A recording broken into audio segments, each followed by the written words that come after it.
ಇನ್ನು ಇವತ್ತು ಸಾಯಂಕಾಲದ ಪಟ್ಟಿಯಲ್ಲಿ ಚಾಮರಾಜನಗರ ಕೂಡ ಸೇರ್ಪಡೆಯಾಗಿರುತ್ತಾ ಅಂತಕ್ಕಂಥ ಇನ್ನೊಂದು ಪ್ರಶ್ನೆ. ಕೆಲವು ಕ್ಷೇತ್ರಗಳನ್ನ ಮಾತ್ರ ಬ್ಯಾಲೆನ್ಸ್ ಉಳಿಸ್ಕೊಂಡಿದ್ರು. 21 ಕ್ಷೇತ್ರ ಇತ್ತು, ಅದರಲ್ಲಿ ಈಗ 17 ಅಂತಂದ್ರೆ ಇನ್ನೂ ಕೂಡ 4 ಕ್ಷೇತ್ರ. ಬಟ್ ಚಾಮರಾಜನಗರನೂ ಈ ಸರ್ತಿನೇ ಫೈನಲ್ ಆಗುತ್ತೆ ಅಂತ ಇದ್ದಾರೆ.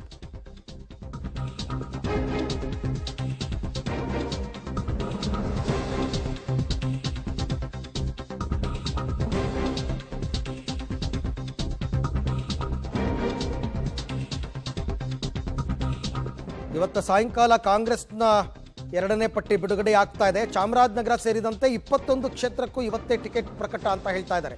ಯಾವುದು ಉಳಿಸ್ಕೊಳ್ಳಲ್ಲ, ಎಲ್ಲವನ್ನ ಮಾಡ್ಬಿಡ್ತೀವಿ ಅಂತ. 21 ಚಾಮರಾಜನಗರದಲ್ಲಿ ಮಹದೇವಪ್ಪನವರ ಪುತ್ರ ಸುನಿಲ್ ಬೋಸ್ಗೆ ಟಿಕೆಟ್ ಫೈನಲ್ ಆದಂಗೆ ಕಂಡು ಬರ್ತಾ ಇದೆ.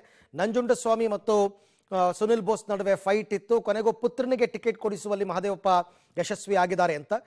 ಸೊ ಸಾಯಂಕಾಲ 6 ಗಂಟೆ ನಂತರ ಪಟ್ಟಿ ಪ್ರಕಟವಾದಾಗ ಇದು ಅಂತಿಮ ಆಗುತ್ತೆ. ಇದು 2 ಪಟ್ಟಿ ಸಾಕು, 28 ಕ್ಷೇತ್ರಗಳಿಗೂ ಅನೌನ್ಸ್ ಮಾಡ್ಬೋಣ ಅಂತ. ಈಗಾಗಲೇ CEC ಸಭೆ ನಡೆದಿದೆ, ಎಲ್ಲ ಕ್ಷೇತ್ರಗಳಿಗೂ ಚರ್ಚೆ ಆಗಿದೆ. ಇನ್ಯಾಕೆ ಉಳಿಸ್ಕೋಬೇಕು, 2ನೇ ಪಟ್ಟಿ, 3ನೇ ಪಟ್ಟಿ, 4ನೇ ಪಟ್ಟಿ ಯಾಕೆ ಬೇಕು, ಅನೌನ್ಸ್ ಮಾಡ್ಬೋಣ ಅಂತಕ್ಕಂಥ ತೀರ್ಮಾನ. ಹಾಗಾಗಿ ಚಾಮರಾಜನಗರವೂ ಸೇರಿದಂತೆ 21 ಕ್ಷೇತ್ರಕ್ಕೂ ಕೂಡ ಬಹುತೇಕ ಇವತ್ತೇ ಟಿಕೆಟ್ ಪ್ರಕಟವಾಗುವ ಸಾಧ್ಯತೆ ಇದೆ.